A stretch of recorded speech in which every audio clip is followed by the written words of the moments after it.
Hello guys, जीजू माजू वल्ला baby सत श्री अकाल अस्सलामु अलैकुम। तो गाइस आज हम करने वाले हैं आफत ड्रामा एपिसोड 1 पार्ट 2। तो बाकी लाइक सब्सक्राइब शेयर कर दो गाइस। हम कुफार ड्रामे के साथ रिएक्शन करेंगे साहब, वो भी देखो ये भी देखो, दो ड्रामा देखो। दो ड्रामे लैबा खान आपकी फेवरेट एक्टर है। लाइक सब्सक्राइब शेयर सब कुछ चलो।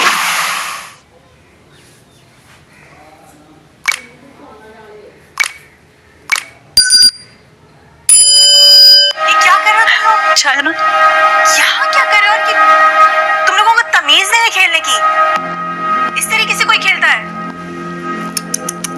ये तुम किस अंदाज में बात कर रही हो? तुम्हारा नाश्ता हो गया हो तो सुबह सुबह तुमने जो ड्रामा शुरू किया है उसे बाहर जाके खत्म भी करो।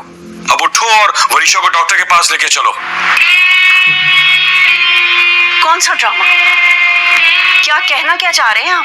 मुझे तुमने कहने के काबिल ही कहाँ छोड़ा है महक। मुझे समझ में नहीं आता कि आखिर तुम्हें यहाँ इस घर में तकलीफ क्या है। सब लोग तुमसे इतनी मोहब्बत करते हैं, वरीशा का इतना ख्याल रखते हैं, फिर हर रोज तुम एक नया झूठ गढ़कर घर की जिम्मेदारियों से भागती क्यों हो? और ऊपर से तुमने बच्ची को झूठ बोलना भी सिखा दिया है। कुछ तो मेरी इज्जत रखो यार। अच्छा, मैं झूठ बोलती हूँ तो बाहर जाकर सबको सच सच बता दें। क्यों मेरे झूठ पर पर्दा डालते हैं?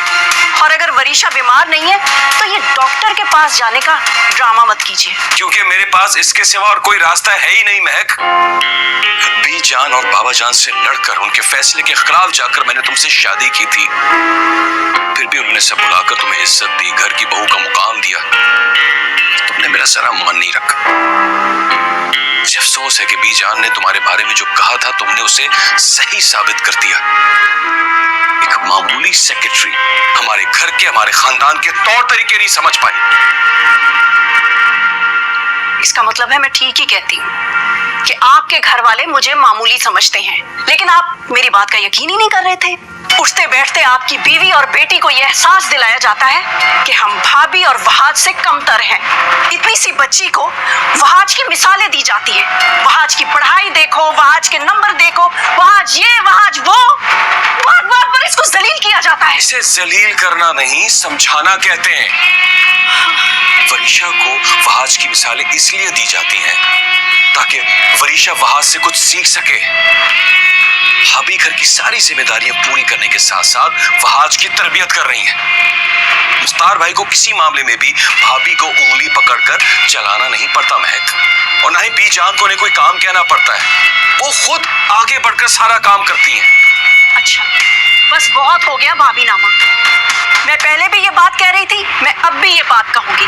मुझे और वरीशा को इस घर में नहीं रहना। अपनी जायदाद में से हिस्सा लें और हमें अलग घर लेकर दें।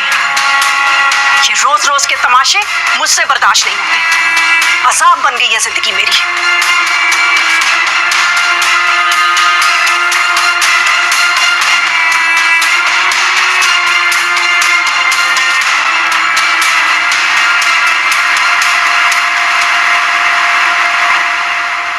अगर मैं या मेहरुन्निसा तुम्हें फोन ना करे ना तो तुमसे तो बात ही नहीं हो सकती। बेटा कभी खुद भी तो कॉल कर लिया करो। I'm so sorry बीजान, वो मसरूफियत ही कुछ ऐसी थी कि मुझे टाइम ही नहीं मिला कि किसी से बात हो पाती। क्या बात है बेटा, कुछ परेशान बुझी बुझी सी लग रही हो? हाँ शिरीन, सब ठीक है ना? हाँ सब ठीक है, बस वो यहाँ पे सुबह है ना तो शायद आपको इसलिए लग रहा होगा, वरना तो अल्लाह का शुक्र है सब ठीक है। अच्छा चलो, तुम ये बताओ कितने दिन हो गए तुम लोगों को पाकिस्तान आए हुए? कब आ रहे हो तुम लोग? ये लो, मेहरुन्निसा ने तो मेरे मुंह की बात छीन ली। शिफा को देखने के लिए तो आंखें तरस रही हैं। है कहाँ वो? हाँ शिफा जल्दी आओ। नानू। हेलो नानू। हेलो मामी।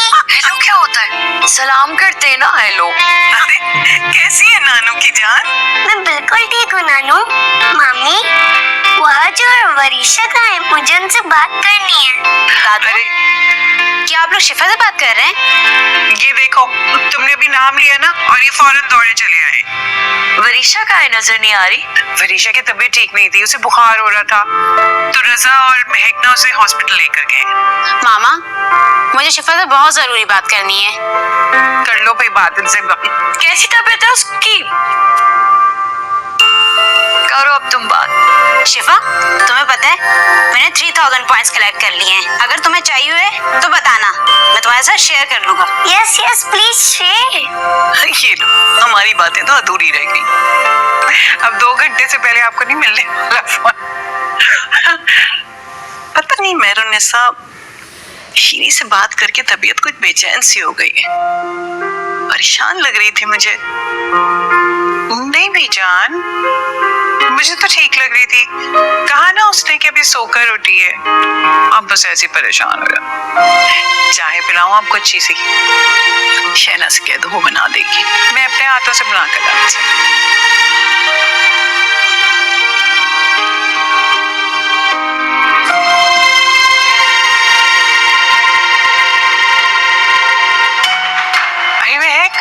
वरीशा की तबीयत कैसी है? बेहतर है, मौसमी बुखार था, उतर गया। मैंने उसके लिए सूप बनाया है, मैं अभी निकाल के देती हूँ। रहने दीजिए, मेरी बच्ची से मोहब्बत का झूठा दिखावा मत कीजिए। एक तरफ आप बीजान और रजा को मेरे खिलाफ भड़काती हैं और दूसरी तरफ मेरी बच्ची से झूठी मोहब्बत का ढोंग करती हैं। किस अंदाज में तुम मुझसे बात कर रही हो? मैं क्यों भड़काऊंगी बीजान या रजा को तुम्हारे खिलाफ? यही तो मैं कह रही हूँ, आपको मुझसे क्या प्रॉब्लम है? क्यों करती हैं मेरे साथ ऐसे? मैंने ऐसा कभी कुछ नहीं किया। मैंने कभी भी रजा से तुम्हारे खिलाफ कुछ भी नहीं कहा। अच्छा, मेरे खिलाफ कभी कुछ नहीं कहा तो वो ऐसे ही आपकी शान में कसीदे पढ़ते रहते हैं। वो तो सारा दिन ऑफिस होते हैं, उनको किसने बताया कि सारे घर का काम आप खुद करती हैं और मैं कुछ नहीं करती? आप ही ने बताया होगा ना। मुझे किसी को कुछ बताने की जरूरत नहीं है, क्योंकि मैं खुद को इस घर का फर्द और इस घर में रहने वालों को अपना समझती हूँ। इससे मुझे कोई काम भी बोझ नहीं लगता। और हाँ, मुझे किसी को भी दिखाने की या जतलाने की कोई जरूरत नहीं है। बाकी जो तुम्हें समझना है समझती रहो।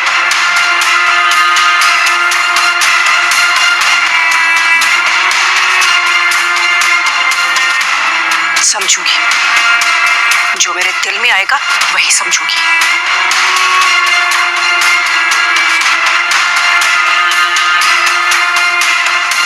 शेरी, तुम्हें परेशान होने की जरूरत नहीं है, मैं सारे मामला संभाल लूंगा। शिकवा इस बात का है कि तुमने ये बात मुझे पहले क्यों नहीं बताई बेटा? मैं क्या करती भाईजान, मैंने तो बहुत कोशिश की कि मैं आपसे बात करूं, लेकिन हर दफा जफर मुझे रोक देते थे। जफर पाकिस्तान आने के हक में नहीं है बिल्कुल भी, और मुझे नहीं लगता कि यहाँ पे अब कुछ हो सकेगा। तुम्हें परेशान होने की जरूरत नहीं है, मैं जफर से खुद बात कर लूंगा। भाई, इस खानदान का इकलौता दामाद है वो, और फिर जितना हक बाबा जान की जायदाद पर हम दोनों भाइयों का है, उतना तुम्हारा भी तो है।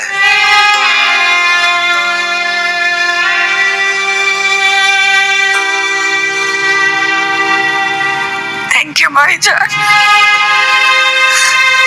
आपसे बात करके ना थोड़ा सा सुकून मिला है, वरना जफर को जिस तरह से बिजनेस में नुकसान हुआ है, वो परेशान होते तो मैं फिक्रमंद हो जाती हूँ। तुम सारी फिक्रें छोड़ दो और पाकिस्तान आने की तैयारी करो, सामान बांधो अपना। हम दोनों भाई इतने कमजोर नहीं है कि इस मुश्किल वक्त में अपनी बहन का साथ ना दें। थैंक यू भाई। बस अपना जफर का ख्याल रखना, ठीक है? परेशान नहीं होना। अल्लाह हाफिज। अल्लाह हाफिज। क्या बात है, सब खैरियत तो है ना? आज ही तो बात हुई थी शीनी से, देखिए कुछ उसने बताया नहीं। क्या हुआ सफर के बिजनेस को, सब ठीक है ना अब? अरे भाई, सांस तो ले लो, एक ही सांस में इतने सारे सवालात। दरअसल जफर को बिजनेस में लॉस हो गया। शीनी इसी वजह से काफी परेशान थी, बल्कि उसको डांट रहा था कि ये बात तुमने मुझे इतनी देर से क्यों बताई। इस लड़की को तकरीबन मेरी हर दूसरे तीसरे दिन बात होती है उससे, जब पूछो यही बोलती है कि हाँ बिल्कुल खैरियत है, सब अच्छा है, मजे में है। पता है, लेकिन आज जब उससे बात हो रही थी तो उसका चेहरा बहुत उदास था। बीजान को भी उसे देख के बहुत परेशानी हो रही थी। बहुत सब्र वाली है मेरी बहन, 2 भाइयों की इकलौती बहन होने के बावजूद जरा सा भी नखरा नहीं है इसमें। ठीक कह रहे हैं आप। फिर क्या सोचा आपने? सोच रहा हूँ कि रजा और बाबा जान से बात करूं और जफर को यहीं पाकिस्तान बुलवा कर कोई बिजनेस वगैरह सेटल करवा दूं। शीनी से तो मैंने बोल दिया कि अपना सामान बांध। बहुत अच्छा किया आपने। देखिए ना, यहाँ हम सब हैं उसके साथ, अच्छे बुरे वक्त में एक दूसरे के साथ खड़े हो जाते हैं। हाँ, तो परदेश में सारे परदेसी ही है ना। अभी तुम बीजान से कोई बात नहीं करना, वरना वो परेशान हो जाएंगी। मैं ये सारे मामला देख लूं, फिर मैं खुद बीजान को बताऊंगा। ठीक है? ठीक है। अच्छा, मैं इसलिए आई थी कि आपने सुबह से कुछ नहीं खाया। खाना लगा दूं आपके लिए? खाना नहीं, कॉफी पिला दो। अच्छा, लेकिन उसके बाद खाना भी खा लीजिएगा। ला रही हूँ।